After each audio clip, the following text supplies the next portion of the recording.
మనసంతా బాధ. ఆలయానికి వెళ్ళాక ఇంత కష్టాల్లోన్నా తమను కళ్ళు తెరిచి చూడలేవా తండ్రి అంటూ స్వామివారిని మొక్కుకునే ఉంటాం. అయితే మన కష్టాలను ఈతి బాధలను తొలగిస్తానని కళ్ళు తెరిచి చూస్తూ భక్తులకు అభయమిచ్చే దేవుడి గురించి మీకు తెలుసా?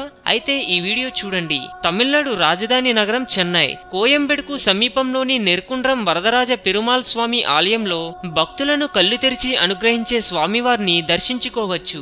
హారతి ఇస్తున్న తరుణంలో స్వామివారి కళ్ళు తెరుచుకొని ఉన్నట్లు కనిపిస్తుంది.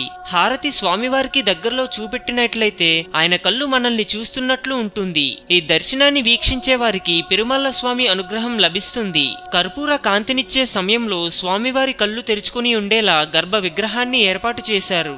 హిందూయిజం గురించి మరెన్నో గొప్ప గొప్ప విషయాలను తెలుసుకోవడం కోసం మా ఛానల్ని సబ్స్క్రైబ్ చేయండి. ఈ వీడియో మీకు నచ్చినట్లయితే లైక్ చేయండి, షేర్ చేయండి.